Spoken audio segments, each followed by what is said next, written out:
On veut fournir des perspectives d'une transition énergétique qui soit sérieuse, mais qui permette d'envisager un monde bas pétrole, bas carbone, où boire du café et manger du chocolat est tout à fait possible, heureux et normal. Bienvenue dans le podcast Activer l'économie circulaire. Je suis Brieux Safré. Je suis Justine Laurent. Nous sommes fondateurs de l'agence de conseil et design Circulab. Nous travaillons avec les entreprises, collectivités et entrepreneurs pour concevoir leurs stratégies, produits et services et ainsi apporter des solutions aux enjeux de ressources et de résilience des territoires. Dans ce podcast, nous partons à la rencontre d'entrepreneurs, de dirigeants ou de porteurs de projets qui appliquent les principes du vivant et la pensée systémique pour concilier développement économique, inclusion sociale et régénération des écosystèmes. Vous pouvez nous retrouver sur le site circulab.com ou sur les réseaux sociaux. Vous pouvez aussi vous abonner au podcast pour rester à jour sur les meilleurs exemples d'économie régénérative. Bonne écoute à vous. Bonjour à tous, très content de vous retrouver pour ce nouvel épisode d'Activer l'économie circulaire. Aujourd'hui, je suis avec Guillaume Legrand. Bonjour Guillaume. Bonjour. Alors, très content de te retrouver parce que tu vas nous raconter un peu ton histoire que je trouve assez extraordinaire. Mais déjà, est-ce que tu peux commencer par te présenter, s'il te plaît ? Merci beaucoup, Brieux.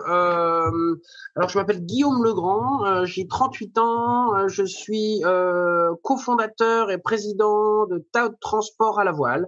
Voilà. Ok, parfait.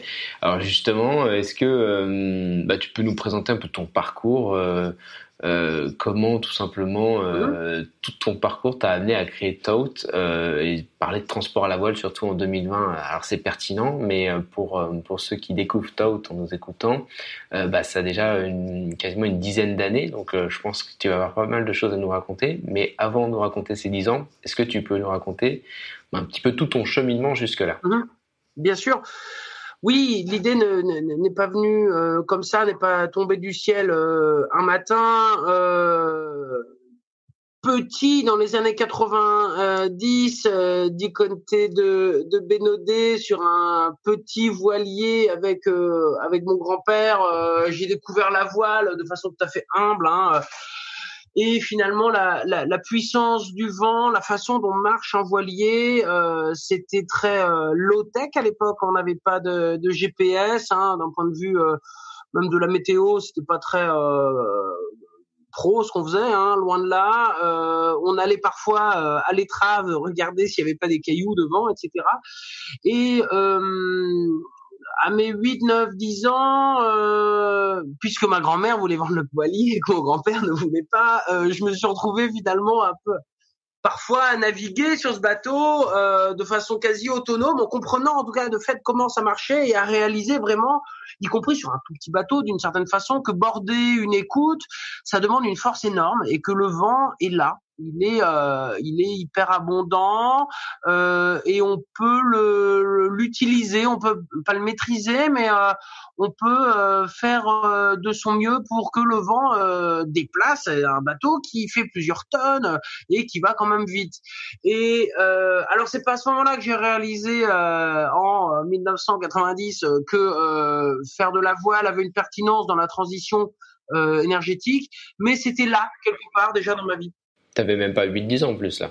Ouais, c'est ça, j'ai 82, tu vois, donc j'avais 8-9 ans. Ok. Et en même temps, c'était une époque, comme je disais, j'avais dû croiser 2-3 fois de loin, Éric Tabarly, on était finalement assez proche de ce monde, à la fois de la voile de course, dans ces grandes heures où on était, où le yachtisme et les vieux gréements et la voile de course était encore à peu près, n'avait pas complètement divergé. C'était encore à peu près ensemble. Enfin, ce monde de la voile était encore un monde assez commun, alors que ces trois sociologies de la voile ont largement divergé dans le courant des années 90-2000, chacun se spécialisant. Tu veux dire par là, il y a une certaine technicité qui s'est imposée, ou qu'est-ce que tu entends par ces 3 sociologies? Je veux dire que Pendwick était un yacht classique et a gagné des courses. Aujourd'hui, on est sur folle, on mange du lyophilisé, on coupe le manche de sa brosse à dents quand on part faire le tour du monde avec comme objectif de battre le record de 2 heures, 70 jours plus tard. Le monde de la course large, c'est de la Formule 1. Le monde du yachtisme, donc c'est des bateaux plus gros, plus luxueux, avec un peu une surenchère sur la valeur des navires, etc. Je dis pas une perte de simplicité, mais avec une notion vraiment très marketing autour d'un mode de vie et le monde des voiliers de travail, parce que c'est ça que j'ai évidemment redécouvert et qui fait partie de mon métier actuellement. A clairement été éclipsé et c'est différent. Le vocabulaire à bord est différent, la façon de travailler en équipage est aussi différente et c'est par contre une façon d'aller en mer à la voile avec un sens. Alors que les 2 premiers, d'une certaine façon, que ce soit pour le plaisir ou pour la course, il s'agit d'aller faire un rond dans l'eau, comme on dit à Douarnenez. Non mais même si c'est un très grand rond dans l'eau. Bref, mais je suis complètement admiratif de ces gladiateurs des temps modernes, qui vont sur la ligne des icebergs faire le tour du monde et ce qu'ils sont capables de faire. Et ça nous inspire énormément. Aujourd'hui, ça nous est hyper utile. Le routage, les technologies textiles dans les voiles, tout ça, c'est hyper. Et j'adore. Et je dirais peut-être plus tard, mais s'il m'écoute, François Gabard est un vieux copain et ce qu'il fait est juste incroyable avec tous ses collègues et cette voile de course, c'est juste absolument bluffant et fabuleux. Nous, on va moins vite et on déplace beaucoup plus d'eau, donc on est beaucoup plus lourd. Ouais, bien sûr. Donc j'ai eu ça dans ma vie à un moment. Puis donc j'ai déménagé dans une zone beaucoup plus continentale entre l'Auvergne et la vallée du Rhône où durant mes études, moi je me suis intéressé à la fois d'un aspect de formation scientifique, des maths en fait, et à tout ce qui était en train de se passer au moment où on arrivait à Kyoto et à la notion de mettre une valeur sur les émissions de CO2 et de réguler, si tant est que le marché puisse réguler les émissions, ou de réguler au moins environnementalement les pratiques, puisque c'était bien l'idéal qu'il y avait dans Kyoto. Je passe vite, moi je vais faire la fin de mes études en Allemagne, je m'éloigne encore plus de la mer et alors que j'étais peut-être un peu sur la voie de faire aux fonctionnaires, où je me rends compte que certainement trop passionné ou avec trop la volonté d'innover, de faire des choses, le fait de ne pas faire de vagues, de s'inspirer du précédent et de faire carrière n'allait pas vraiment me convenir et que j'avais certainement besoin. Ça, en plus, on te l'avait clairement dit. Enfin, c'est pas une idée que tu t'es faite, quoi. Oui, alors j'étais stagiaire Sciences Po au Cusula où ça s'était très bien passé. À Düsseldorf, ils étaient très contents de moi. Guillaume, très bien, viens ici. Alors on a lu ton rapport, c'est très bien, machin. C'est ton dernier jour, me dit le consul général. Assieds-toi là, ferme la porte. Quelques conseils pour faire carrière dans la fonction publique, mais ça n'est écrit nulle part, et c'est non dit. Alors c'est pour ça que je le dis ici d'ailleurs. Guillaume surtout ne fait pas de vagues. Toujours s'inspirer du précédent, toujours copier-coller l'existant et ne jamais innover. Comme ça, au moins, tu seras toujours bordé, protégé et jamais on ne pourra te faire de reproches d'une certaine façon. Ah, merci beaucoup, monsieur le consul général. Dis toujours non. Quand on te propose, on te demande quelque chose, tu dis non tout de suite. Et ensuite, et peut-être après, si tu y es forcé, réfléchis à voir ce qu'on peut en faire. Je dis, merci pour ces bons conseils. Et si tu les appliques tout le temps, tu feras vraiment carrière et tu iras très loin dans la vie. Passe les concours, bien sûr. Et donc, je me souviens de sortir de ce bureau et de me dire, non, mais je peux pas. Est-ce que être diplomate ou passer l'ENA est vraiment fait pour moi là, ou est-ce que je vais déprimer, ça va pas aller, je suis pas fait pour ça, je suis inadapté à ce monde-là. C'est pas moi, quoi. Et du coup, j'ai fait un peu la deuxième option, et donc je suis sorti de cette voie des concours tout de suite là, en quelques mois. T'as pris tout de suite la pilule rouge ou la pilule bleue, je sais plus quoi.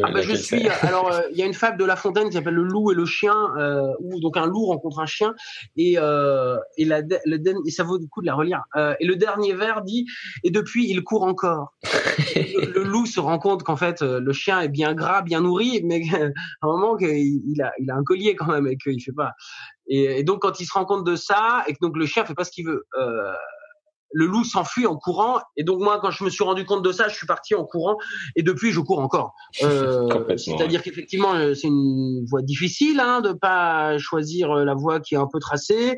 C'est de la faim, du froid, du doute, la famille qui dit qu'est-ce que tu fais de ta vie, etc. C'est du risque énormément. C'est un peu l'angoisse parfois. Et donc moi, je pars à ce moment-là. Donc on est en 2005. Je pars à Londres où je reste 4 ans, où je me suis retrouvé, puisqu'il y avait écrit Kyoto sur mon mémoire, et que j'avais lu les bouquins de Le Chevalier là sur l'énergie, les batailles du pétrole. Je me retrouve un peu par un concours de circonstances à mettre en place les premiers indices de pricing de la tonne pétrole au desk énergie de Bloomberg. Donc voilà le truc. Pas mal à 24 ans quand même. Non, mais c'était du bricolage. Enfin, c'était 3 chiffres dans un truc. Non, mais faut pas croire. Non, mais en plus, jamais le truc de la finance carbone a effectivement fait de la finance carbone. C'est si jamais on applique Kyoto un jour, ce qu'on n'a jamais fait, à ce moment-là, le carbone vaudra tant. Non, mais c'était 3 chiffres. Voilà, c'était complètement. Non.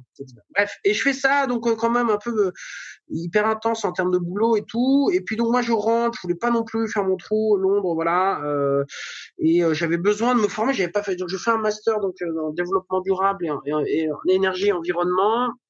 C'est là donc je rencontre donc Diana Messa, qui est aujourd'hui cofondatrice et associée de l'entreprise, alors que j'étais à la cité universitaire à Paris où j'avais lancé un petit journal qui s'appelle Cité Babel et elle commence à me dire que la maquette est nulle et que ça fait pas, et qu'il y a énormément de potentiel, c'est super bien, mais il faut faire ci, ça et que derrière le site doit bien tourner avec un truc en multilingue et qu'on peut faire un partenariat et tout. Et effectivement, on fait, c'est un journal qui a eu 3 numéros, mais il est toujours disponible sur Internet, je viens de vérifier.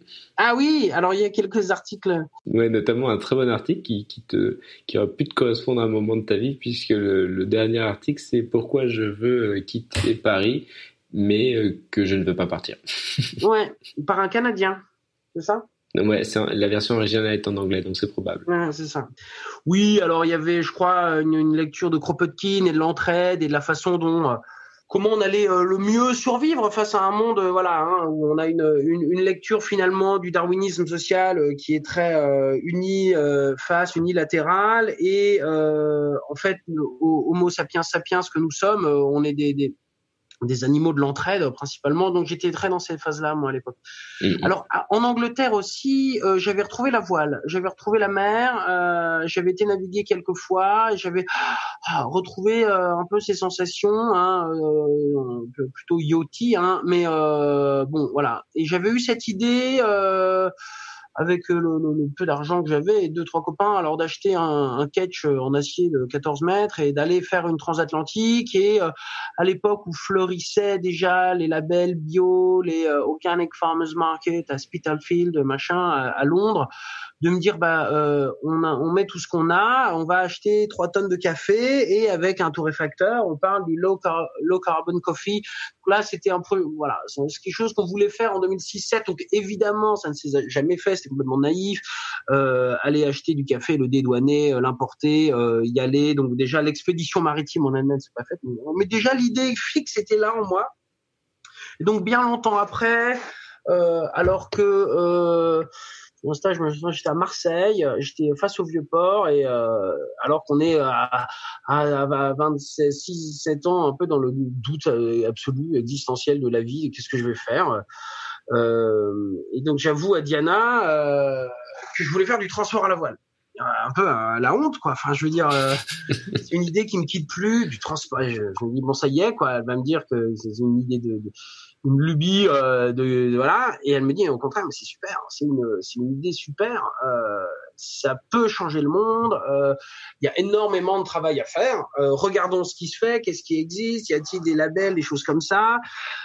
Et effectivement, il y avait pas grand-chose qui existait. Et bon, soit dit en passant, on peut dire que Diana est quand même beaucoup plus qu'une simple collègue, parce que pour t'encourager autant, elle est sacrément balèze. Pour l'époque, j'entends. Oui, non, puis surtout Diana, on en parlait tout à l'heure, mais je crois que je l'ai pas dit ici. Diana avait déjà 3 entreprises, elle avait une galerie en ligne avec des artistes sud-américains, elle avait un business dans l'immobilier. Alors Diana, tout de suite, elle me dit, fais une étude de marché comparative, regarde quelles sont les marges possibles, quels sont les coûts que tu aurais, étudier les statuts des entreprises maritimes, et puis quel serait le type de... Et moi, je comprenais rien à tout ça. Enfin, j'ai même une entreprise, pour moi, c'était Belzébuth. Enfin, et je me dis, bon, s'il faut faire du transport là-bas, il faut une entreprise. Bon, ok. Mais c'est vrai que pendant même, moi, au début, je savais pas tellement quelle forme forcément ça allait prendre. Ça pouvait être une association ou un truc un peu type fonctionnaire, justement.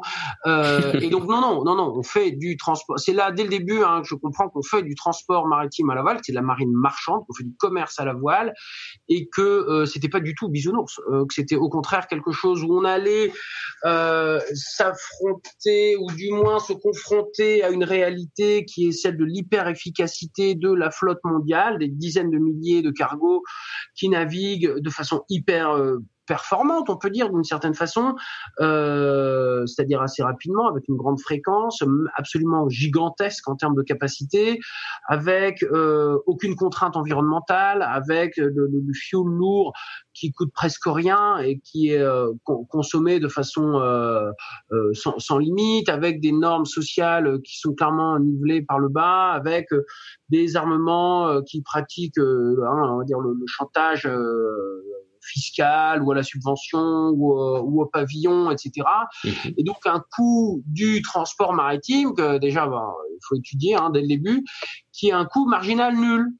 Sur un paquet de café qui vient de Colombie au Havre, aujourd'hui dans un conteneur de 40 pieds qui charge 30 tonnes de café, il faut savoir que pour les 30 tonnes, ça coûte $500. Ma question est combien coûte le paquet de café en termes de transport? Donc ça vaut, on est de l'ordre du centième de centime d'euro. Donc va te confronter à ça avec une technologie qui n'existe pas, qui est peu fiable, parce qu'on peut pas garantir des heures d'arrivée, qui est lente, qui est peu fréquente et qui a les mêmes risques. Quand on importe 1 tonne ou 1000 tonnes de café, d'un point de vue douanier ou d'un point de vue vétérinaire ou d'un point de vue, c'est la même chose. Donc nous, on a le même travail dès le début. Voilà. Donc je travaille moi à ce moment-là de nuit pendant presque 2 ans, et donc j'ai café dans le ventre, plusieurs heures d'hyperactivité où véritablement je découvre à ce moment-là le monde maritime, où je me forme là-dessus, contactant tous les voiliers de catégorie A, tous ceux de catégorie B, de catégorie C. Donc c'est en gros les 5 mâts, 4 mâts, 3 mâts, les goélettes, les briques goélettes, en leur disant nous on veut faire du transport à la voile. Mais quelle idée! Mais alors attends, juste Guillaume, une petite question par rapport à ça. À l'époque, en 2010, ça représente combien de bateaux Enfin, est-ce qu'on peut avoir un ordre d'idée? Parce que quand tu nous parles de 5 mâts, 3, 4 mâts... Ouais, mais avant même le transport, j'entends, l'existence de ces bateaux, c'est quoi? C'est quelques dizaines, c'est quelques unités, c'est quoi? Alors non, le monde de la voile traditionnelle, alors que ce soit des grands bateaux pour des cadets des marines nationales, ou que ce soit typiquement les Hollandais, Anglais, Allemands, qui ont beaucoup de 3, 4, 5 mâts. Il y a dans le monde, grosso modo, alors pour descendre jusqu'aux goélettes, donc des bateaux de 25-30 mètres, il y a dans le monde 1 millier de bateaux, pour dire les choses à la machette, qui font soit du sail training, donc des jeunes à bord qu'on forme, donc ça c'est une tradition vraiment des pays du Nord, on va dire. Soit de la marine nationale en formation des élèves officiers, etc. Donc tous les pays d'Amérique du Sud ont, par exemple. soit un peu des meubles flottants, comme on dit, soit du patrimoine maritime, des bateaux autour d'associations. Alors ça, c'est le modèle un peu français, où on navigue 2-3 mois par an. On est subventionné par les fonds plutôt patrimoine et les fondations, on a, un truc comme ça. Ouais.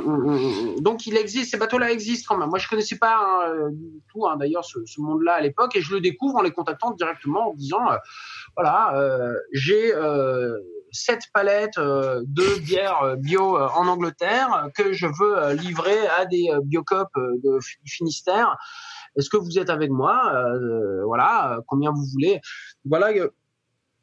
Comment ça se passe. Et puis en 2010, je rencontre Fair Transport, donc une fondation, un armement hollandais qui a un navire qui s'appelle Cress-en-Bresse, qui fait sa première transatlantique à destination d'Haïti à l'aller avec des marchandises pour Haïti, et rentre avec du rhum et un peu de cacao.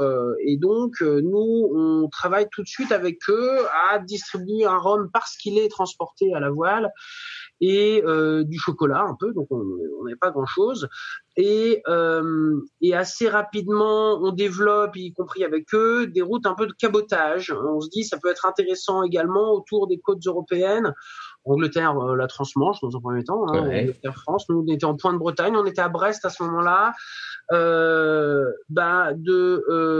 valoriser un terroir, une origine, par un transport propre qu'on peut documenter et qu'on valorise, non pour son romantisme, mais pour son aspect bas carbone, et finalement une bière anglaise bio en 2011-12, ça avait un vrai intérêt commercial, ça marchait bien, on nous les achetait. Donc, ce qu'il faut voir, c'est qu'au début, donc l'embryon d'entreprise existe à peine. Des clients chargeurs, donc ce qu'on appelle des chargeurs, c'est des clients qui nous confient leurs marchandises avec un certain nombre de conditions, de contrats de transport. Nous, on n'a aucun chargeur. Enfin, je veux dire, les gens rionnaient, quoi. Je veux dire, du transport à la voile, non mais je veux dire, quel intérêt? Pourquoi aller payer plus cher quelque chose qui n'a aucun intérêt? Et en plus, qui peut-être est plus long en plus. Oui, bien sûr. Enfin, je veux dire, t'as rien pour toi. Sur les voiliers existants, on prend des vitesses moyennes de l'ordre de 4 à 5 nœuds sur la route directe. Donc 4 à 5 nœuds, ça fait en gros, ça fait quand même, on va dire 4 fois moins vite, 3-4 fois moins vite que le cargo. Sachant que on fait une transatlantique par an et que on a des taux de fret, donc des coûts de transport. Bon, il y a plein d'approximations là-dedans, mais de l'ordre de 100 fois plus cher que le coût du transport maritime sur cargo, qui, je répète, vaut presque rien, mais nous, on est quand même, donc, quel intérêt pour certains chargeurs? Donc, ça demande quand même pas mal de conviction et de crédibilisation de la démarche. Nous, dès le début, donc avec Diana, on est là où on dit non, mais les voiliers existants, parce qu'on parle pas de vieux gréements, on parle de voiliers de travail, on parle des vieux gréements, oui, on passe sur à terre, qui parlent de vieux gréements, mais c'est avant tout des voiliers de travail. Pour nous, c'est des voiliers de charge. Évidemment, sont des anachronismes. Évidemment, sont des espèces de passeurs d'histoire qui viennent d'un autre siècle. Par contre, en 2013, 14, 15, transporter de 15, 20, 30, 40 tonnes de produits avec un équipage réduit sur de longues distances, tout à la voile, et de le vendre avec un label qui va dire que c'est transporté à la voile et qui va fournir un numéro de voyage unique à ce voyage-là, qui permettra au client final de trouver le bilan carbone global et unitaire économisé, mais surtout un discours maritime de ce qui s'est passé à bord. On retranscrit les traces GPS, les fichiers météo, on y met des photos et on explique comment les produits viennent à grosso modo 1 € la bouteille, et lancer quand je parle d'un vin de Bordeaux en Angleterre par exemple ou en Bretagne, et lancer un embryon, on va dire, de négoce avec un entrepôt, avec les premiers vins bio qui émergent des vignobles atlantiques, qui sont le Muscadet, le Bordeaux, le Douro pour le Porto, enfin à Porto le vin de Douro, des cafés cacao, donc des républiques dominicaines, de Colombie, Mexique, du rhum de Guadeloupe. On pense que ça permet de créer un peu une graine, de créer un peu un logiciel qui sera applicable à autre chose. Par contre, dès le début, on dit qu'on a cette dignité de le faire parce qu'on est des faiseux et que on n'est pas uniquement dans la conceptualisation du truc, mais on dit que ces bateaux-là, dire que ce sont ceux qui permettront la révolution énergétique et écologique du transport maritime au XXIe siècle, personne n'y croit. Par contre, ils permettent d'être un premier levier qui permet d'aller vers les voiliers cargo.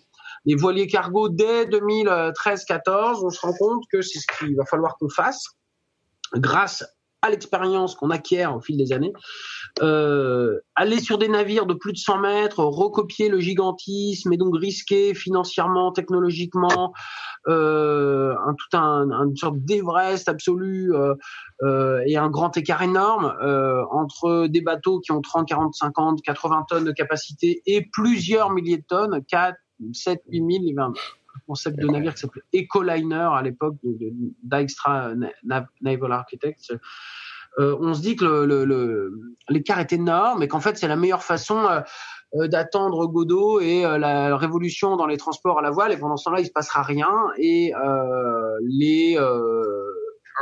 la marine marchande conventionnelle qui n'a aucun intérêt à faire évoluer quoi que ce soit et qui est par définition conservatrice dans ses pratiques a les coups des franches, et puis nous on va pas les challenger commercialement.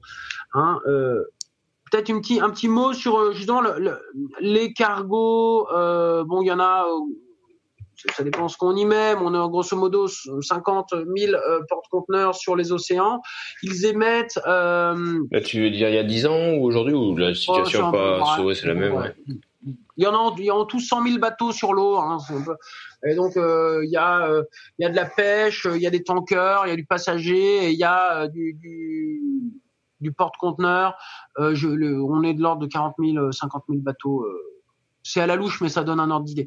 Ça veut dire que, par exemple, du port du Havre vers New York, il y a 1 à 2 départs par jour. Donc, c'est quand même hyper fréquent. Et des bateaux qui transportent 10 000, 15 000, 20 000 conteneurs. Donc, un conteneur, ça fait 40 pieds. Donc, 40 pieds, ça fait la taille d'un petit appartement à Paris. Je veux dire, c'est énorme. Donc, c'est des centaines de milliers de tonnes. Tu veux dire un petit immeuble? Un conteneur, non. Oui, le conteneur, oui, pas le bateau. Oui, tout à fait. Et donc c'est 90% des produits qu'on consomme. C'est évidemment non pas le symbole, mais le vecteur de l'exportation du travail et donc de l'importation, on va dire, d'une certaine forme de non de chômage, mais du fait qu'on clairement, les lieux de production et de consommation sont extrêmement éloignés au service d'une financiarisation des échanges mondiaux. Et voilà, si le transport maritime n'était pas aussi efficace, l'économie mondiale, et donc du coup, j'allais dire même notre structuration sociale, ne serait pas celle qu'elle est aujourd'hui.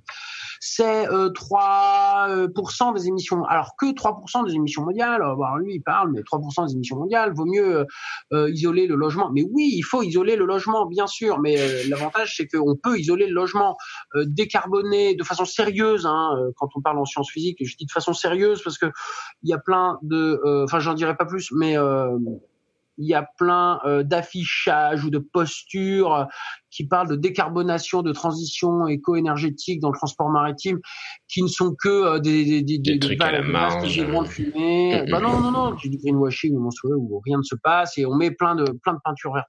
Donc nous, on constate tout simplement qu'un navire, puisque Eric Tabarly nous le disait, la mer a toujours raison, la mer ne ment pas.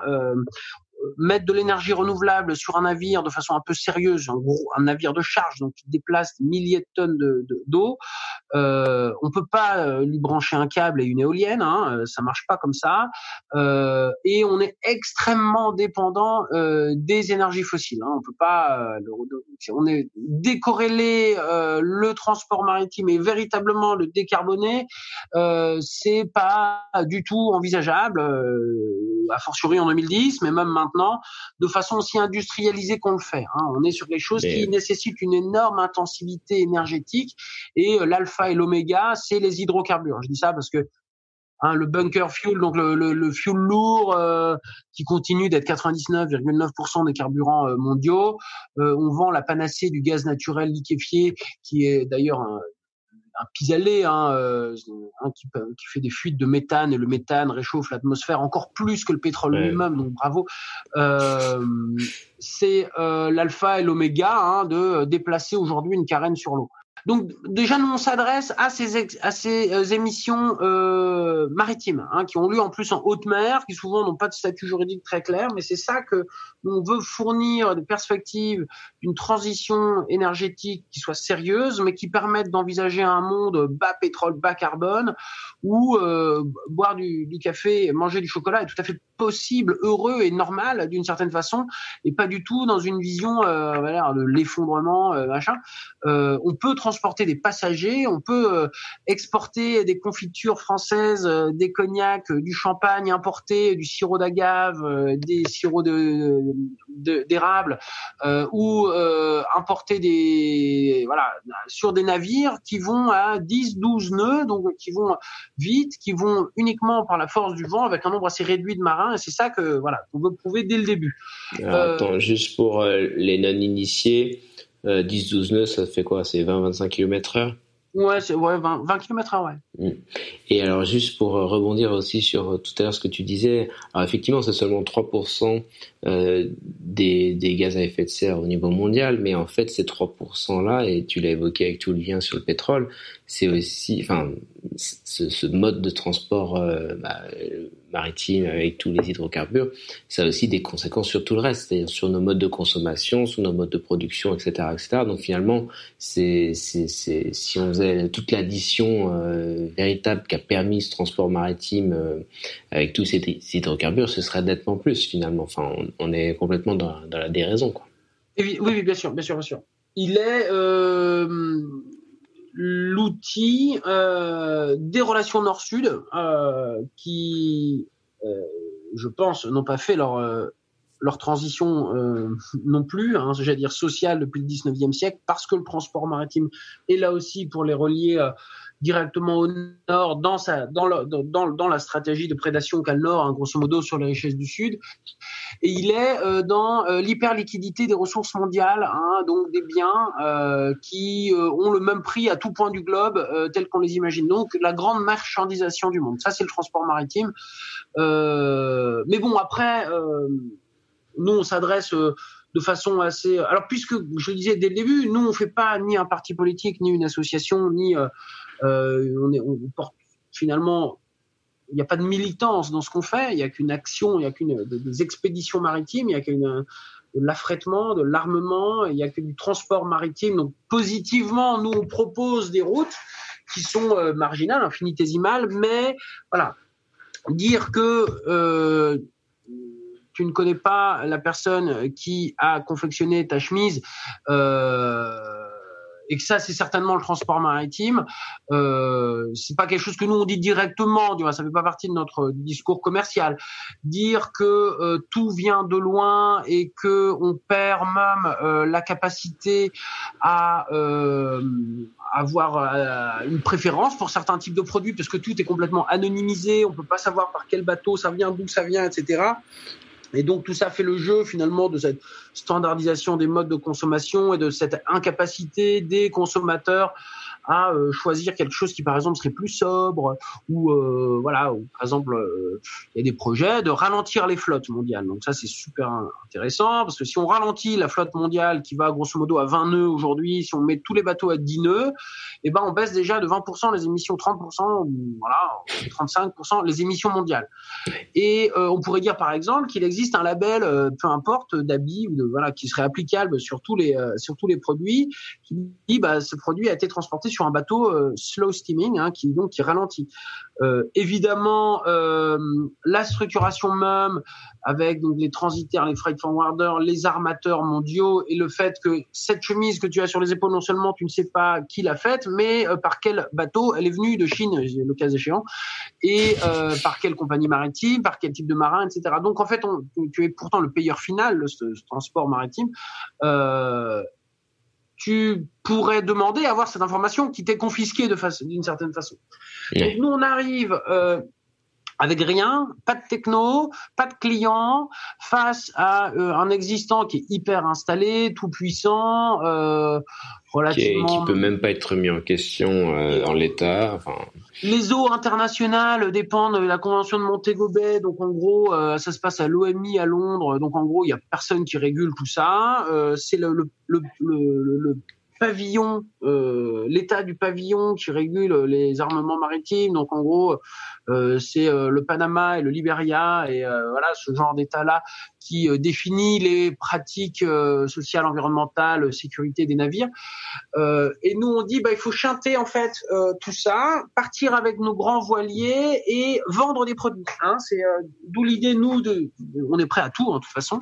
On est prêt à tout, y compris à aller acheter et vendre des produits parce que ce sont de très bons et beaux produits et parce qu'ils sont venus à la voile. C'est comme ça qu'on développe. J'ajouterais aussi un dernier truc sur les choix des produits. C'est tous les produits que tu as évoqués, ils peuvent pas être délocalisés. Enfin, je veux dire, vous allez pas ramener justement des chemises de Chine. Enfin, quand tu parles du sirop d'érable, quand tu parles du rhum, etc., c'est parce que en fait, il y a une certaine unicité du produit et c'est un produit qui peut pas être délocalisé finalement. Enfin, en termes de production. Qui parlent d'une origine. Ce sont des produits qui définissent un terroir. Et effectivement, on peut pas faire pousser de café ou de cacao sous nos latitudes. Et par définition, de très beaux chocolats ou cafés, il y a une sorte de chaînon manquant. J'ai hâte de parler de Belco ou de Semois là actuellement avec lesquels on travaille sur le développement des voiliers du futur. Ils sont très contents de pouvoir justement avoir cet aspect décarboné dans le maritime parce qu'ils savent très bien que quoi qu'il arrive dans les années qui viennent, il y aura le café ne sera pas fait en France ni le chocolat ni le cacao. Donc on est dans la possibilité d'ouvrir une liaison décarbonée avec des produits qu'au début, nous, on est amené à choisir parce qu'on pense qu'il y a une opportunité commerciale à le faire, mais parce que ce sont des produits qui disent une origine, bien sûr. Et on fait ni chemise, ni d'ailleurs produits à basse valeur ajoutée. On fait pas l'oxyde d'aluminium par million de tonnes se transporte assez mal à la voile. Non pour des raisons physiques, mais pour des raisons simplement économiques. Je veux dire, on fait pas du transport industriel jusqu'à présent à la voile.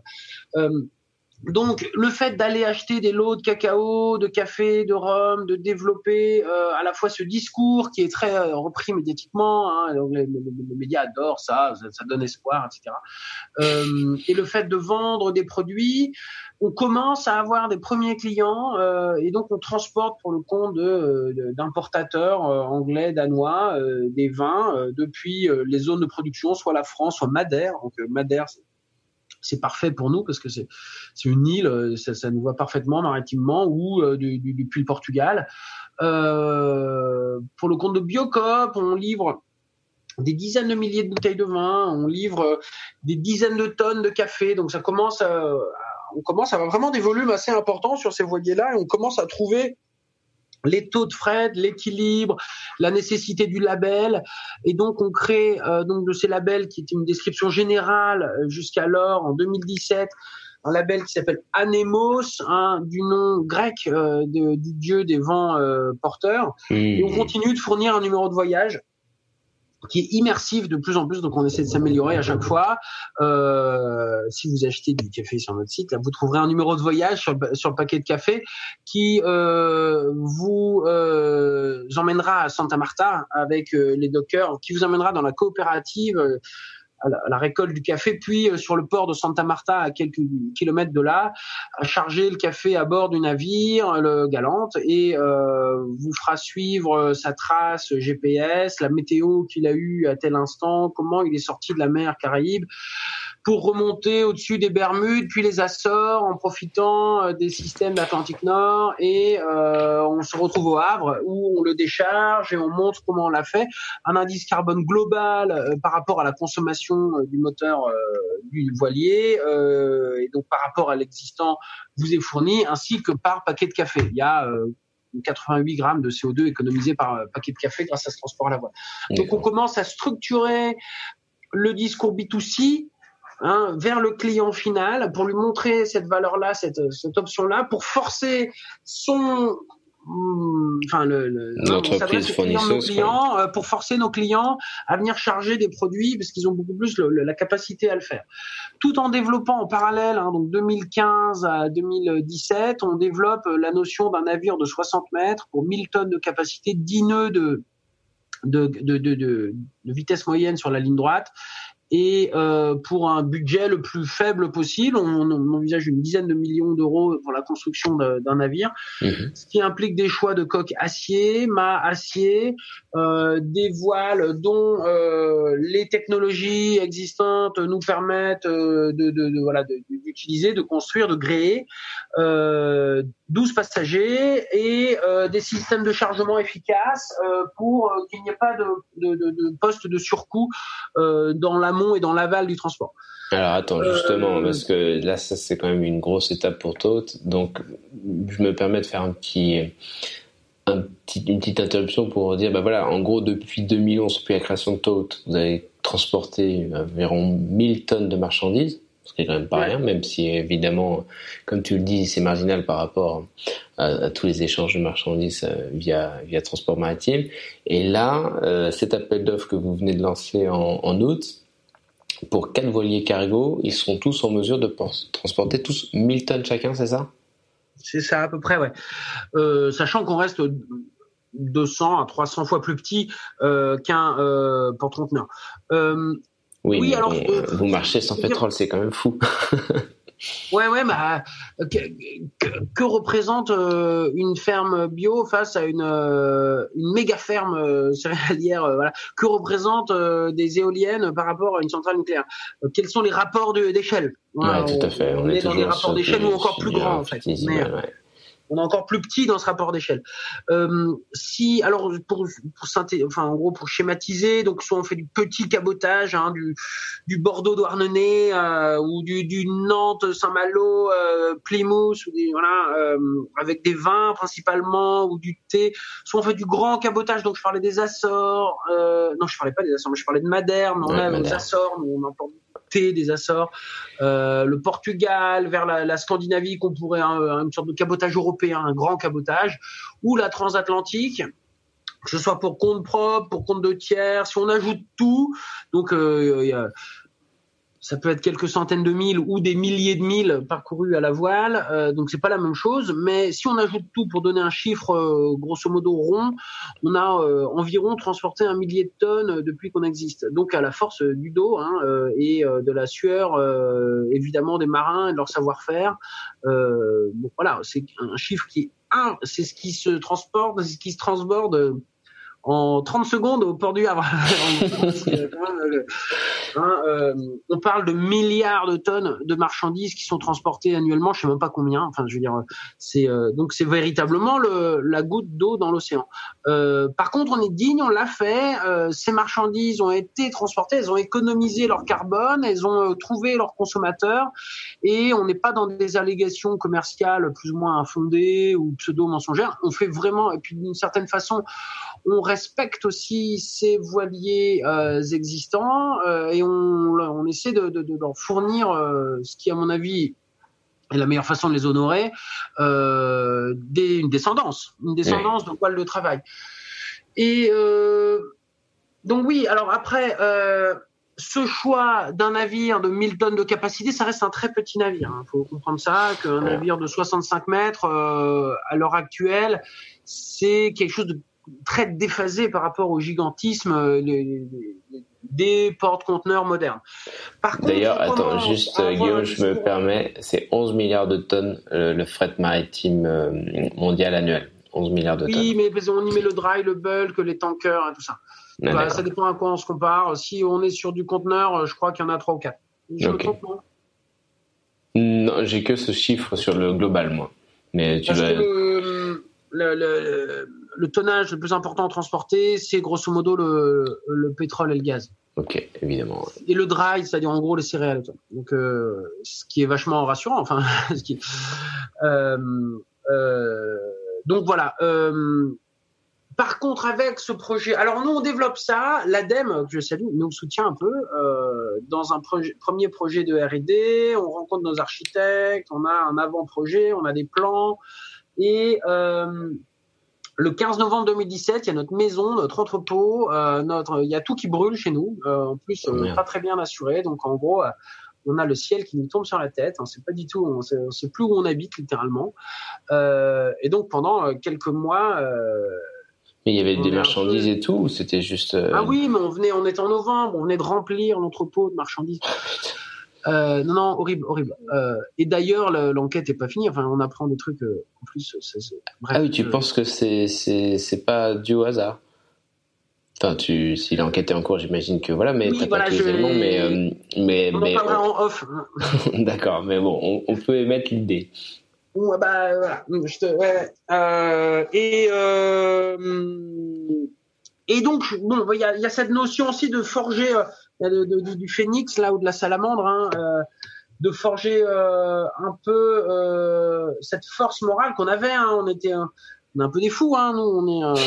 On mange du pain noir depuis longtemps. On sait très bien que la dignité vient de l'effort et de la capacité à ne pas mentir et à faire véritablement les choses, mais en même temps travailler sur des vieux gréements sans allumer le moteur.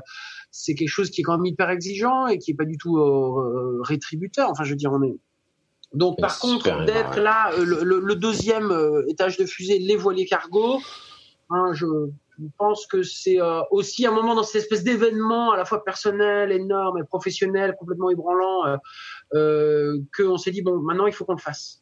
Là, il n'y a pas le choix. Alors, on avait le choix soit de tout arrêter en fait, de dire non mais là il y a un signe. Soit on se dit au contraire, là il y a quelque chose et continuer. Alors on a affrété nous 18 voiliers existants, donc on connaît quand même bien les différents voiliers de l'école, on va dire hollandaise, allemande, anglaise, de l'école bretonne, et on est très fiers de ça. Par contre, on se rend bien compte que transporter 3 palettes par-ci, 15 palettes par-là, et d'avoir un article dans le Télégramme, enfin c'est super, ça fait partie de ce qu'on fait, mais c'est très fatigant et ça nous, les journées ne font que 24 heures, donc il faut qu'on se concentre sur le voilier cargo. Ouais. Donc on arrive à lever des fonds dans l'année qui a suivi ça. On arrive du coup à changer d'échelle, à valider les plans et du coup les taux de fret qu'on peut permettre de faire autour de routes qui sont aujourd'hui l'aller-retour en direct depuis la France métropolitaine, a priori du Havre, sur New York, Québec, 4 fois par an par navire. Sur Pointe-à-Pitre, Fort-de-France, 4 fois par an par navire, avec donc juste derrière, Colombie, Mexique, Nicaragua, Costa Rica, Honduras, sur les cafés cacao, grosso modo, ou agave notamment, et ainsi que Santos au Brésil et l'Éthiopie sur du café également. Donc on arrive à valoriser des taux de fret qui ne se comptent plus en plusieurs euros par kilo tel que c'est aujourd'hui en transatlantique, mais en quelques dizaines de centimes d'euros par kilo. Et au lieu d'être juste en train de parler de 6 caisses de vin, la Biocop bref. Te donner. Par exemple, ouais. On est en train de parler à des groupes qui sont d'une autre taille et qui s'envisagent eux-mêmes dans une pérennisation de leur activité. Ce sont généralement des entreprises familiales, très grandes, enfin plus ou moins grandes, mais qui s'envisagent dans un long terme, qui se posent des questions à la fois sur leur impact carbone et qui veulent de façon hyper tangible et réelle le réduire, mais qui cherchent aussi à valoriser une origine, parce que quand je dis agave, érable, chacun comprend Mexique, Québec, mais quand je dis champagne, chacun sait en français que c'est le champagne et la Champagne, mais c'est pas si évident que ça aux États-Unis par exemple. C'est une façon aussi de souligner, de même que le cognac, c'est un spiritueux, mais c'est également une ville et puis une zone de production du cognac. Le Bordeaux, c'est une ville et c'est ce qu'on connaît mieux en tant que Français quand on veut parler de terroir, mais alors dans les cosmétiques aussi, il y a des terroirs, dans dans les confiseries ou les confitures aussi, il y a des terroirs. Évidemment, alors en plus il y a tout un phénomène de valorisation de grandes origines sur les cafés notamment.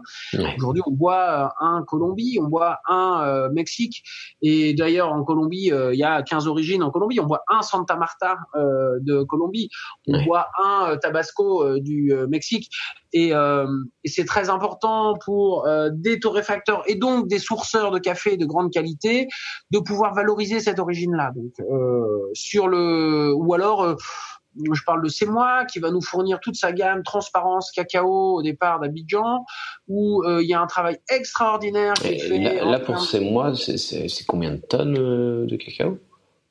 Alors C'est Moi, ils nous remplissent, donc c'est bien d'avoir un bateau de 1000 tonnes.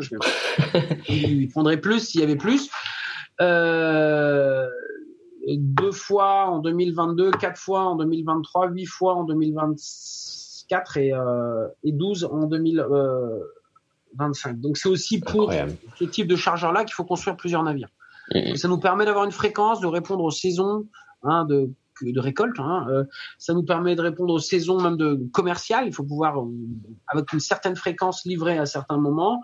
Et en même temps, c'est intéressant de parler de flux et non pas de one shot, de faire plein, regardez.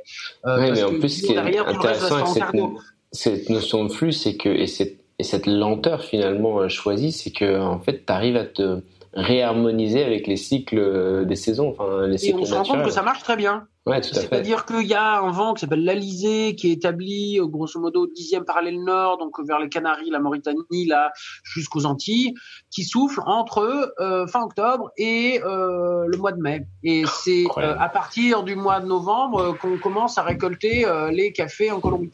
Donc c'est parfait de prendre cette espèce d'autoroute du vent à un moment où juste on va pouvoir arriver au début de la récolte. C'est aussi un moment où on n'aime pas trop aller en Atlantique Nord parce qu'il y a beaucoup de tempêtes, etc. Et donc on n'y va pas.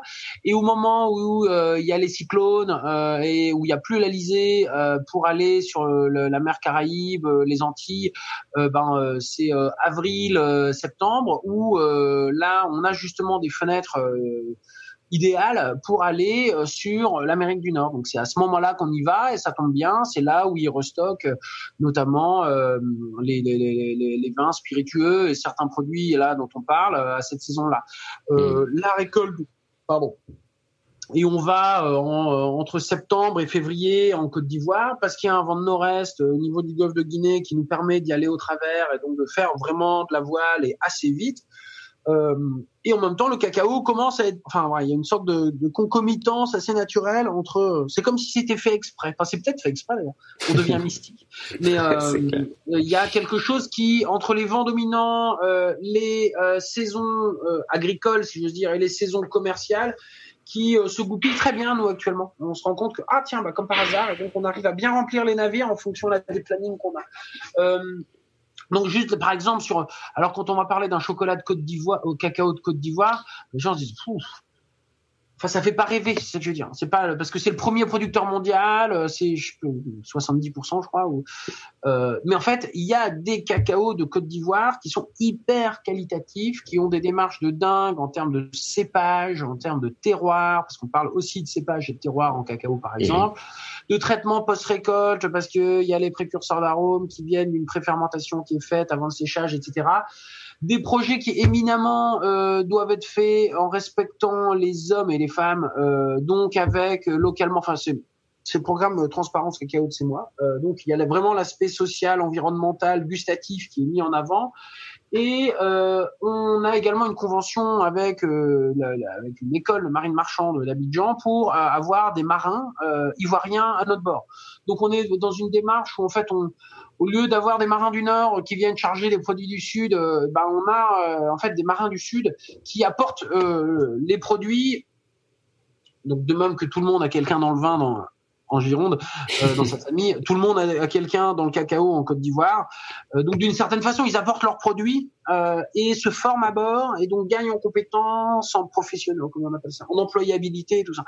Et donc on a aussi cette volonté d'embarquer. Alors on a 2 accords avec les côtes d'Abidjan et de Santa Marta, Bogota, où on prend à chaque fois qu'on est sur les routes, tantôt du cacao, tantôt du café, d'avoir 2 à 3 élèves stagiaires qui sont issus du pays en fait. Excellent. Et donc c'est important pour nous. On a sciemment mis des bannettes. Des bannettes, c'est des couchettes à bord. On a plus de couchettes que le rôle, c'est-à-dire le nombre de marins minimum pour faire marcher le bateau, pour avoir un peu en permanence des marins. Voilà. L'idée, c'est pas que d'aller avec, grosso modo, des marins français dans les pays du Sud, aller prendre le meilleur de leurs produits et revenir très fiers de nous. Il y a aussi une dimension de partage des savoirs. Mais c'est aussi revenir avec apprendre à avoir des marins qui nous disent, mais moi, le cacao, je fais pousser, mon père a une plantation. D'avoir des gens qui, et un peu changer cet aspect-là. Donc, je pense que la voile, évidemment. Alors, juste un petit aspect physique ou technique météorologique. On fait pas de la voile par romantisme ou par volonté de faire de la voile. Oh là là, quelle bonne idée. Le vent au large est une énergie qui est extrêmement abondante, extrêmement puissante. C'est toujours le cas. C'est la seule. Elle est aujourd'hui, en outre, extrêmement prédictible. On sait très très bien router des navires, quel que soit leur ce qu'on appelle leur polaire, donc en gros leur surface de toile et leur déplacement, le poids du navire et leur capacité à dériver ou pas. Une voile, alors après on pourrait dire ouais mais les voiles, on pourrait mettre une éolienne sur le bateau et que l'éolienne enclenche un système avec une hélice derrière. Non, ça on aurait des rendements de l'ordre de 0,1 multiplié par 0,1, quelque chose comme ça, je pense, une unité de vent. Donc en gros, le bateau il avancera pas du tout et puis il va finir à la côte.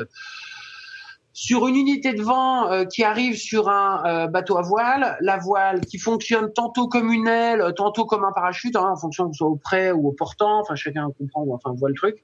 On peut récupérer 0,6, 0,7 de cette unité de vent. Donc ça permet d'aller très vite, ça permet de retransmettre cette énergie de façon directe et sans système, donc qui ont des pertes de rendement. Par définition, un moteur un rendement de 0,4. Enfin, je veux dire, une batterie a un rendement, donc ça veut dire qu'on perd de l'énergie, évidemment, à chaque fois. Nous, d'avoir des grandes voiles, donc là, sur le voilier cargo, on déplace 2500 tonnes en tout quand on est chargé. Donc quand on dit on déplace, c'est qu'on pèse, c'est Archimède, en fait. Quand on pèse une tonne et qu'on flotte, on déplace une tonne d'eau. On déplace 2500 tonnes. Et on a 4000 mètres carrés de voile. Et on a 7 marins professionnels à bord avec des systèmes d'automatisme, de gréement, etc. Donc on se rend compte qu'on est sur un bateau qui est hyper toilé, qui est hyper puissant et qui a une vraie capacité à aller très vite. On va beaucoup plus vite que 10 nœuds. Si on parle de 10 nœuds, c'est parce que c'est une 10 nœuds et demi d'ailleurs. C'est la vitesse commerciale moyenne qu'on garantit aux clients sur la ligne droite. On ne va pas tout le temps en ligne droite non plus parce qu'on tire des bords. Enfin bref.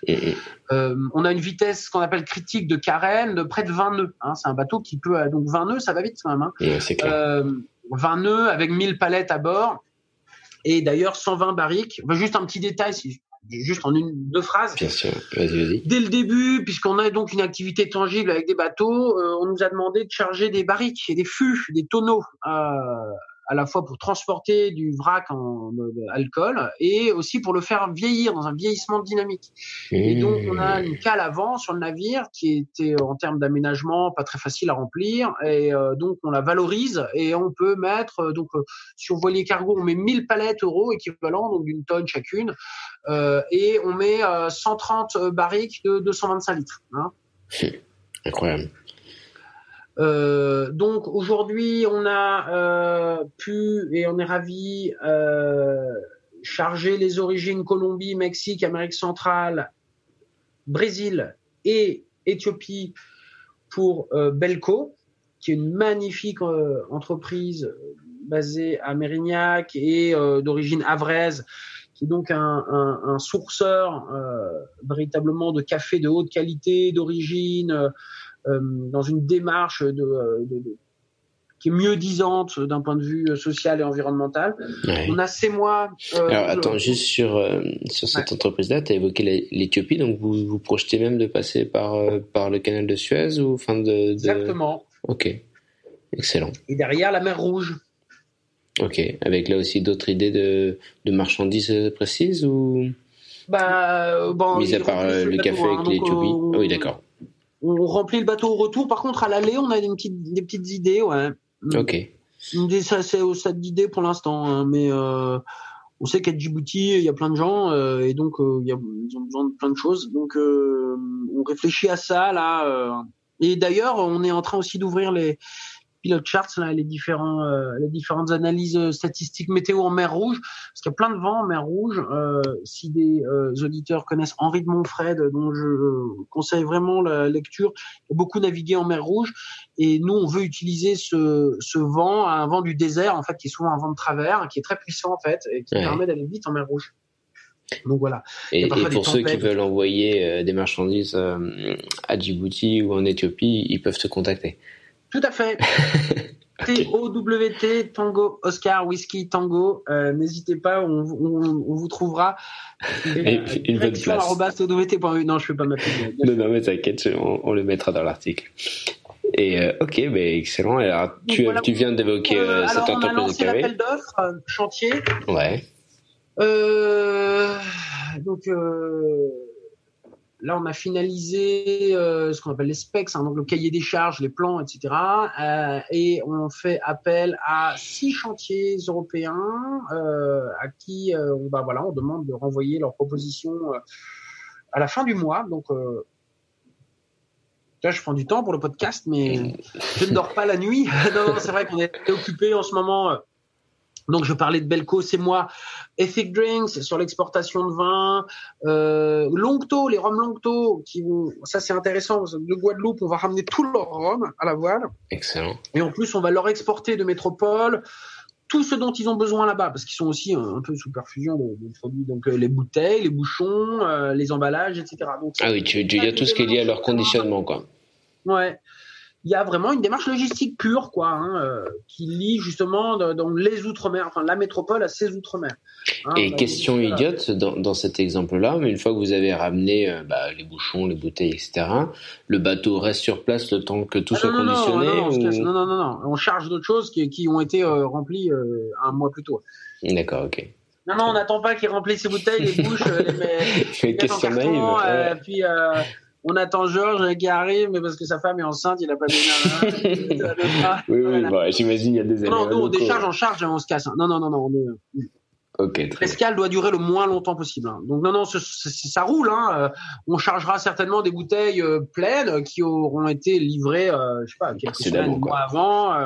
Il fait son truc dans son timing et nous le nôtre. Mais c'est une bonne question. Question naïve, je le conçois. Donc ça, c'est ce dont je parle là publiquement. On est également encore avec des entreprises vraiment qui savent décider, qui ont une colonne vertébrale sur des exports de produits finalement très français dans les vins, dans les spiritueux, mais pas que. On est à l'import, dans les cosmétiques, on est à l'import, je parle comme ça, à l'entrée sur le territoire, donc je parlais de différents sirops, je parlais de bois, donc ce qu'on appelle des mérins pour faire des fûts. Donc on est en conversation tout à fait avancée, même en signature là avec tout un tas de chargeurs. Et donc en fait les bateaux sont pleins quasiment tout le temps, donc on est content. Et puis on découvre aussi des produits à chaque fois. Donc c'est là où on en est. Et puis on crée autour d'Anemos un véritable club des chargeurs. Donc le fameux label que tu as créé avec Diana. C'est ça, donc c'est pas pareil de mettre un label de transport sur une tablette de chocolat, un paquet de café, une bouteille de champagne, puisque le café, quand on le torréfie, perd 10% de son poids. Donc combien de fois Anemos a-t-on le droit par tonne de café vert transporté, sachant qu'il fait 250 grammes, voilà. Donc il y a tout un tas de, parce que l'idée c'est d'éviter la fraude, d'éviter l'allégation mensongère ou d'éviter que dans les années qui viennent, des produits soient dits transportés à la voile quand il y en a, 10% transportés à la voile. Donc on a aussi tout un sujet sur la véracité, la crédibilité des allégations qu'on fait à mettre en avant, et ça c'est aussi nos clients qui en sont les premiers gardiens, ambassadeurs. Alors là, je suppose que tu es en train de bercer Inès. Oui, pardon. Juste pour préciser, pour ceux qui nous écoutent, c'est les aléas. Là, qui a 3 mois. J'ai son transat sous le pied, ouais. Y a pas de souci. Tant mieux si elle dort. Excusez-moi pour le bruit. Ouais, du coup, il y a un petit bruit de. Non, mais t'inquiète. Au moins, on sait pourquoi. Et j'aimerais aussi revenir. Alors, ça, c'est tout ce que tu fais, tout ce que vous faites chez Toad, c'est assez incroyable. Mais tu l'as évoqué rapidement et j'aimerais qu'on insiste un petit peu sur ce point. C'est tout ce qui est lié au transport de personnes. Ces fameux voiliers cargo permettront aussi le transport de personnes? Tout à fait. Le bateau est fait pour pouvoir, en plus donc de l'équipage, avoir 12 passagers à bord. Il y a 6 cabines doubles qu'on peut plus ou moins séparer. C'est pas forcément pour des couples, hein, mais non, je dis des bêtises. Ce que je dis, il y a 4 cabines doubles et une cabine à 4 avec des dortoirs. Et donc les cargos ont le droit de transporter des passagers. Hein. C'est pas des bateaux passagers d'un point de vue légal. Donc nous on prend pleinement ce droit-là en tant que cargo de transporter des passagers. Donc oui, on va d'ailleurs proposer une liste d'attente là dans les semaines qui viennent où c'est pas vraiment une réservation, mais on peut dire qu'on est intéressé. Pour aller, ça prend 13 jours pour aller à New York, ça prend 15 jours pour aller à Pointe-à-Pitre, ou ça prend 14 pour aller à Abidjan, aller ou retour, ou aller-retour, ou ça prend 17 pour aller à Djibouti. Et donc, on veut pouvoir proposer à des gens, alors, pour des raisons parfois d'expérience maritime ou d'expérience même tout court, avec la temporalité qui change, avec il y a un aspect même de gens qui ont envie de vivre cette expérience, voilà, un peu l'aventure. Peut-être d'un certain âge parfois, vous voyez ce que je veux dire. Ouais, tout à fait. Par contre, d'autres, beaucoup plus jeunes, un peu génération Greta, qui se disent juste non mais moi je prends pas l'avion, j'ai un projet d'aller je sais pas quoi en Amérique du Sud et nous on propose d'y aller finalement 13 jours, c'est pas ou 14 jours, c'est pas si long que ça. Donc on peut aller à Pointe-à-Pitre et derrière il y a Santa Marta, il y a Puerto Cortés, il y a Veracruz. Donc on va dans ces destinations-là et on propose ça coûte c'est pas gratuit du tout, ça coûte moins cher qu'une business class en avion, mais vous êtes aussi nourri bien. Mais en même temps, c'est une expérience dont on se souvient toute sa vie, quoi. On est aussi, on va pas manger une entrecôte saignante au milieu de l'océan, donc on met pas de deep frozen, on va pas avoir de chambre froide à -20. Ouais. On va évidemment avoir une chambre froide à 5 degrés comme un frigo. On veut pas être des bateaux forcer tout le monde à devenir végétarien non plus.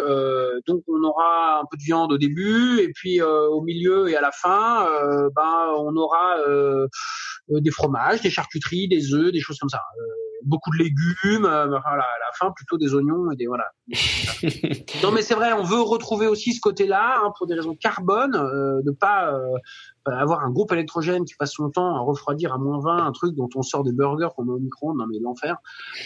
Et pour des raisons de coût, et puis de toute façon il y a un cuistot à bord, donc il va s'occuper de ça et ça fait, puis c'est très très bon s'il y a des gens végétariens, il y aura une option évidemment, mais c'est très très bon des pâtes carbo et voilà ou de voilà. Donc on a aussi une à bord pour tout le monde, donc les marins y compris, une approche où ce sera 15 jours sur un frigo, donc certains l'ont connu là dans le confinement. Au bout de 15 jours sur un frigo, il y a plus trop de salade, plus trop de choses comme ça. On a bien optimisé quoi. Ouais, on a bien optimisé, donc c'est ça l'objectif. Nous l'objectif c'est que ça coûte aussi pas trop.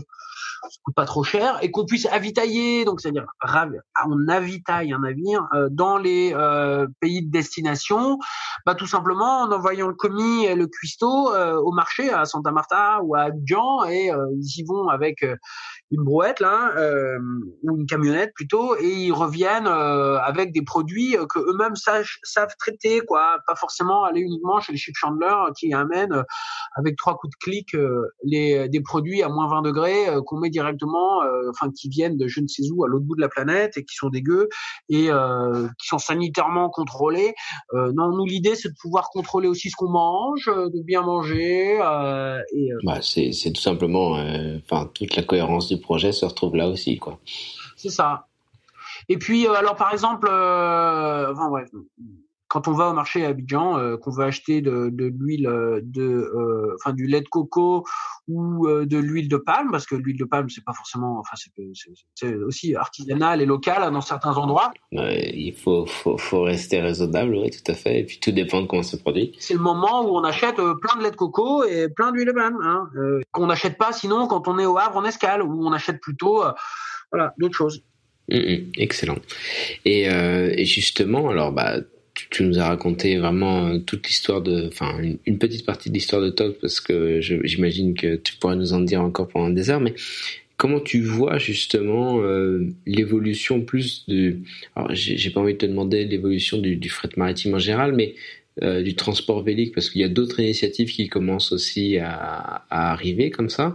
Comment tu vois les choses dans les années à venir, sachant que en plus récemment il y a encore un rapport du Shift Project qui évoque qu'il est très probable que les approvisionnements en pétrole soient de plus en plus difficiles, et donc j'imagine que ça aura un impact sur le fret maritime.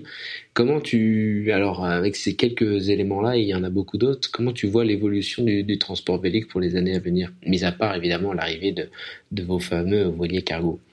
Alors, j'ai souvent une réponse assez facile à ça, c'est que je suis complètement des œillères, je suis complètement la tête dans le guidon, je suis dans mon truc, je suis un acteur, j'ai du mal à descendre du vélo et me regarder pédaler. Et donc être un observateur et dire les grandes tendances du futur avec les projets amis néanmoins concurrents, avec les différentes technologies de flattener, de kite, d'aile, de gréement, etc. C'est une analyse macro-économique que je laisse à d'autres dans leur bureau, derrière leurs écrans. Nous, je parle à notre toute petite échelle, de façon hyper humble et respectueuse de tout le monde, de notre espoir, de notre ambition de mettre ces bateaux à l'eau, de notre parfois de nos angoisses de ne pas y arriver. Enfin bref, on est tout le temps entre les deux. Donc voilà, une chose. Alors je ne sais pas, en gros. J'espère que alors, il y a une grande compagnie. Alors il y a Emmanuel Macron qui a accordé une garantie de prêt public, donc de notre argent, aux banques, qui à hauteur de 1,05 milliard d'euros. C'était au mois de août là, donc 2020, à la première compagnie maritime de transport maritime française. Et on a appris ce jour-là. Tu veux dire en 6 lettres? Oui, c'est ça. Ouais, puisque le pétrole n'était pas assez cher, alors donc en gros les lignes asiatiques passent par la mer Rouge et Suez pour gagner un peu de distance, mais le pétrole étant suffisamment bas à cause du virus, là, ça valait plus le coup d'accélérer un peu et d'aller passer par Bonne-Espérance, donc faire plus de chemin. J'ai trouvé que le signal était vachement... donc pour des raisons sanitaires, on allait sauver, comme s'ils en avaient besoin, mais genre 1 milliard d'euros à cette entreprise-là, parce qu'on considère que c'est stratégique, etc.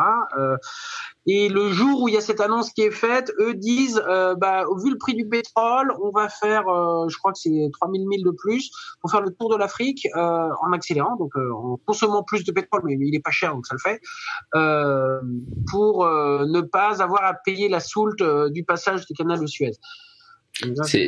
Alors... comme tu vas bientôt aller en Éthiopie, c'est vraiment un coût considérable ce passage? Non, mais quand on est ça dépend, non, c'est plus ou moins proportionnel au déplacement. C'est pas neutre, mais voilà. Mais après, quand on met 18 Philippins et que la tonne de fuel lourd, elle vaut $150, et qu'on et qu'on a 15 000 conteneurs, on se dit il suffit d'accélérer un peu. Moi, je préfère brûler un peu de fuel, ça vaut tellement rien.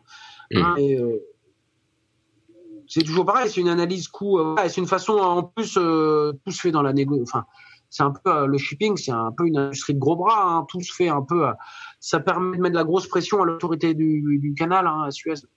Ouais, bien sûr. Du coup eux ils ont baissé leur tarif là récemment, j'ai appris ça. On a donc des initiatives de verdissement, comme j'adore ce mot, de verdissement de décarbonation des transports maritimes, qui sont souvent volontaires, autodocumentés. On a au niveau de l'Union européenne une base de données qui s'appelle MRV, qui est censée de façon autodéclaratoire, du coup fournir les consommations, donc les émissions des bateaux qui font escale dans les ports européens. Bon, en fait, il y a plein d'inconsistencies, d'incohérences d'une certaine façon dans cette base de données-là. Donc en fait, on évolue beaucoup et toujours dans une opacité assez importante dans le domaine du shipping. Personne ne sait vraiment quel bateau émet quoi. Et puis de toute façon, le client final sait pas tellement ce qui se passe. On y met des et puis sous couvert que c'est anecdotique pour chaque paquet. Green label, donc voilà, on veut mettre des labels industry cross, enfin à travers l'industrie pour promouvoir les bonnes pratiques. L'OMI, l'Organisation maritime internationale, a convenu, alors pour l'instant de façon non contraignante, que les émissions globales du transport maritime devront être réduites de 50% d'ici 2050. Alors d'ici 2050, il n'y aura plus personne de ceux qui sont là en 2050 en train de vérifier. Et donc on est clairement dans une espèce de discours qu'on aimerait un peu performatif, mais avec dans le shipping, on va dire conventionnel, une vraie difficulté en fait à assumer vraiment la transition carbone. Il y a eu un gros effort, faut le dire, sur la transition sur les gaz soufrés notamment ou azotés. SOx, NOx, NO2, SOx, avec donc certains sont plutôt allés vers les scrubbers, c'est une espèce d'immense filtre là qui marchent plus ou moins bien, qui sont plus ou moins scandaleux parce qu'ils rejettent ce qu'ils ont filtré, ce qui est super dégueulasse, dans l'eau ou pas. D'autres vont plutôt dans des fuels désoufrés. D'autres passent plutôt GNL, au gaz naturel liquéfié. Donc ça, c'est peut-être d'un point de vue sanitaire pour éviter que notamment les populations dans les ports, du coup, aient des allergies on sait pas trop. D'ailleurs, c'est pas super bien documenté, mais en gros, c'est le soufre dans l'air.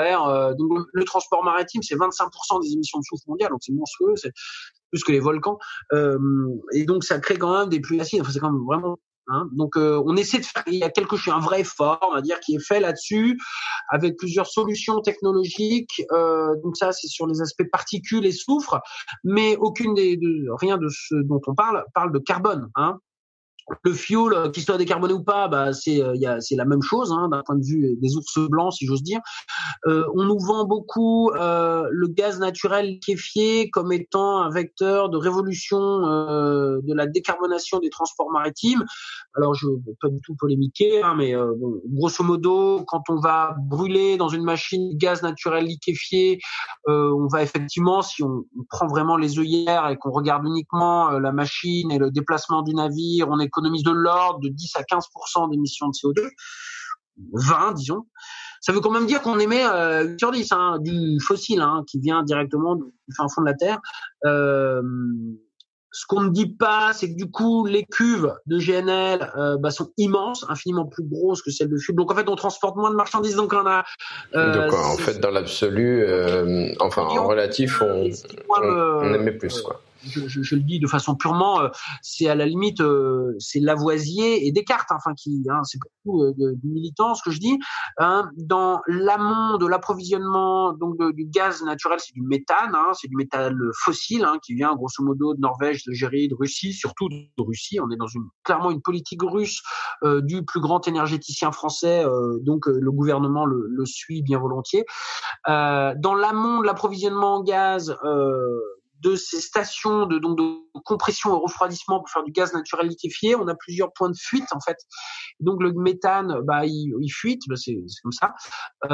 Et alors on ne le torche pas. Certains résidus de raffinage de pétrole sont torchés en haut de colonne. Ceux qui ont vu des raffineries, je vois ce que tu veux dire. Il y a des coups de flammes qui brûlent en haut. Le méthane, on le brûle pas. Mais enfin, brûler, c'est une façon de transformer en CO2. Oui, tout à fait. Le méthane, on le torche pas, parce que c'est trop dangereux, parce que ça exploserait sinon. Et donc, on les met dans l'atmosphère bien gentiment. Et le méthane réchauffe l'atmosphère 83, je crois, fois plus que le CO2. Je crois que c'était 20 fois moins. Dans l'atmosphère qui est super longue. Donc en fait, on nous vend une révolution technologique, des solutions de propulsion en disant tout va bien. On a plein de peintures vertes en stock là. Et donc, sauf qu'en fait, on est d'un point de vue, regardons nos enfants dans les yeux. Enfin, regardons-nous en fait dans les yeux. On est en train de faire au nom du business as usual une sorte de solution positiviste ingénieriale qui en fait est pire que le pétrole y compris. Ce que dit le Shift et Mathieu Ozano notamment, ce qui est vrai, c'est qu'on se rend compte qu'en fait des pétroles de qualité, il y en a quand même, c'est quand même pas non plus la fête, hein, clairement, loin de là. C'est un peu même complètement flippant. Hein, Mathieu Ozano, qui aime beaucoup la voile d'ailleurs, de même que Jean-Marc Jancovici, ils sont bien conscients, comme tous ceux qui regardent les chiffres d'un point de vue géologique, que du pétrole, c'est clairement la fin des années folles. Hein. Par contre, du gaz, il en reste. Hein. Donc, il en reste pas non plus du gaz beaucoup, et du charbon, il en reste, ça, il y a pas de souci. Ouais. Donc et puis on se rend compte qu'il y a une accélération. Hein. Donc laisser une planète inhabitable, non pas en 2500, hein, non pas en 2400, mais probablement en 2080. Justement, il y a Inès là, qui a 3 mois. Je la regarde et je dis non, je suis obligé de tenir ce discours, même si on est dans une entreprise. Voilà. Donc nous, on est dans une entreprise avec un niveau d'exigence environnementale qui est fort. On le fait pas par militance, on le fait parce que ça plaît à nos clients. Hein. On est une entreprise, on est dans une démarche commerciale d'être très exigeant. Voilà. Et puis ce qui est génial, c'est de se dire aussi que ces clients-là n'étaient pas là il y a 10 ans et qu'en fait, ils vont être de plus en plus nombreux aussi. Ah, puissent-ils t'entendre? Mais oui, tout à fait. Et ils vont t'entendre. Mais merci d'ailleurs de contribuer d'une certaine façon à ce qui est voilà. De se donner le temps de pouvoir en parler, d'échanger là-dessus. Donc ça, c'est sur le shipping en général. Alors, le virus montre aussi que le shipping est quand même résilient. Les clients ont quand même besoin de services maritimes. Là, l'OCDE publie un rapport à la FNER il n'y a pas longtemps où lui voit plutôt la fin de la course au gigantisme, du toujours plus grand, peut-être des bateaux plus petits, plus proches des zones véritablement de hinterland, là où il y a besoin des flux. Voilà. Donc ensuite, dire est-ce que la voile peut permettre de transporter les 11 milliards de tonnes dont tu parles? Je pense que la question n'est pas là. Hein, et je pense question, exactement. Voilà. Mais pour moi, je pense que la voie que vous êtes en train d'ouvrir chez Todt, elle est hyper intéressante dans le sens où elle fait en sorte que les gens se posent la question de qu'est-ce qui est vraiment nécessaire d'importer, qu'est-ce qu'il faudrait aussi peut-être reproduire chez nous, hein, recréer toutes ces chaînes de production que tu as évoquées rapidement avec les chaînes avec la chemise par exemple. Mm-hmm. Et je pense que c'est un équilibre, mais c'est aussi intéressant de se dire que y a toujours des voies alternatives et qui en plus s'inscrivent beaucoup plus dans les écosystèmes naturels comme tu l'as très très bien présenté. En tout cas, Guillaume, légitime ou digne ou qu'est-ce qui supporte 40 centimes le kilo pour traverser l'océan? Et est-ce que dans un monde où, alors pour des raisons de contraintes réglementaires internationales auxquelles je ne crois pas du tout, ou tout simplement parce qu'on est obligé, parce que des hydrocarbures il y en a moins et que le monde devient invivable, est-ce que dans ce monde-là, on arrête de boire du café, de manger du chocolat, d'exporter du cognac, du champagne, ou des confitures, ou d'importer de l'agave et de l'érable? C'est que en fait on s'y est un peu mal pris si on le fait comme ça, et ce sera un monde assez difficile que voilà on peut pas se souhaiter ou à nos enfants. Si on arrive à de toute façon à affronter la sobriété énergétique, qui veut dire du moins vite, qui veut dire du moins chaud, enfin qui veut dire forcément du plus cher, puisque enfin au sens différentes valeurs aux choses. On pense qu'il est intéressant d'avoir des grands voiliers de transport et d'anticiper ça. Hein. Donc nous, là, on parle de 4 bateaux actuellement. On est en train de réfléchir à beaucoup plus même. On est en train de réfléchir à une autre génération de navires derrière. Donc on a aussi une forte ambition sous-jacente. On a un système qui soit financier, politique, maritime, logistique, qui est quand même très très structuré, et on essaie de se faire entendre en son sein. C'est de plus en plus le cas, on en est content, parce que ça nécessite aussi de pouvoir structurer un projet d'entreprise, d'avoir un discours institutionnel, d'être bordé dans la façon dont on fait les choses, de pas être mis dans la boîte des hippies pirates des Caraïbes là, et ni des militants écolos, etc., mais au contraire d'être dans un projet d'entreprise, avec des partenaires. Et c'est ça qu'on est en train d'essayer de mettre en place, non par idéologie capitaliste ou d'entreprise, mais bien parce qu'il faut jamais perdre de vue show me the money, c'est ce que ont toujours dit les Anglais, et que ce soit le label Anemos ou que ce soit en général ce qu'on fait, si on ne peut pas valoriser le paquet de café ou la tablette de chocolat transporté à la voile d'une certaine façon auprès du client final, aujourd'hui le transport conventionnel à base d'hydrocarbures il est plus efficace que nous. Donc nous, l'idée c'est de bien internaliser les externalités environnementales positives permise par le transport à la voile. Donc ça, c'est un discours que j'ai très volontiers sur ton podcast, Brieux, parce que les gens comprennent ces externalités environnementales positives, a fortiori. Nous, on a des externalités environnementales positives. Il faut qu'on soit capable d'en trouver le prix, de mettre le prix, et que ce soit les bonnes personnes qui payent ce bon prix-là, et qui soient pas trop élevés, et qui soient bien compris et transparents pour tout le monde. Bah écoute, Guillaume, bravo pour tout ce que vous avez fait avec Diana, et puis ton équipe, votre équipe. Et est-ce que t'as un petit mot à rajouter éventuellement? Merci beaucoup à tous, de votre attention. Je suis très preneur de messages, de commentaires, etc. Si je vous réponds pas, ne m'en voulez pas, j'ai pas très peu de temps, mais on gère comme on peut. Merci beaucoup à toi, Brieux, d'avoir pris contact avec nous, et de la magnifique initiative que tu as avec la cinquantaine de podcasts que tu as fait jusqu'à présent. Ouais, on y arrive là. Je me demande même si ce serait pas toi le 50e. Alors, on parle d'économie circulaire ici, juste peut-être pour trouver cette convergence et conclure. Je comprends, moi, vaguement, j'essaie de comprendre ce qu'est l'économie circulaire.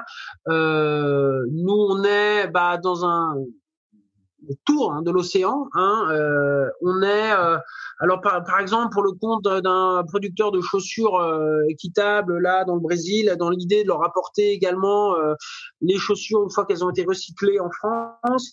Où je parlais de Longto, on va amener dans un sens les produits dont ils ont besoin, la distillerie, et dans l'autre sens les produits finis qu'ils ont fournis là-bas. Et clairement, il y a dans l'idée du circulaire l'idée de la rondeur de la terre, de la rondeur des coques et des tours qu'on fait autour de l'océan. Et je suis assez persuadé que pouvoir parler d'un transport véritablement décarboné, c'est-à-dire sans truchement technologique, où en fait on n'est pas vraiment décarboné, mais en fait on pense, alors t'en fais pas. Mais ça permet de se remettre dans une temporalité, dans une unité de stockage, de voir sur le long terme, de voir avec les saisons, qui me va dans l'idée de la circulation. Bah oui, et puis je trouve qu'on a cette idée. Non, et je trouve qu'on a vraiment cette idée, et tu l'as évoqué effectivement, de se réinsérer dans les écosystèmes, et c'est exactement comme ça qu'on perçoit l'économie circulaire chez Circulab. Bon, parfait. Écoute, merci beaucoup, un grand merci à toi. À très bientôt alors. Ça marche, à très bientôt, et encore bonne route à toi. Merci, bon vent, belle mer, et bon car à tous. Merci. Bravo, vous avez écouté cet épisode jusqu'à la fin. Partagez-le autour de vous et notez-le 5 étoiles sur iTunes pour le diffuser auprès de plus grand nombre. Si vous souhaitez en savoir plus sur cet épisode, notre invité ou nos services, contactez-nous par mail à hello@circulab.com. C'était Justine Laurent et Brieux Safré pour le podcast Activer l'économie circulaire. À bientôt pour un prochain épisode.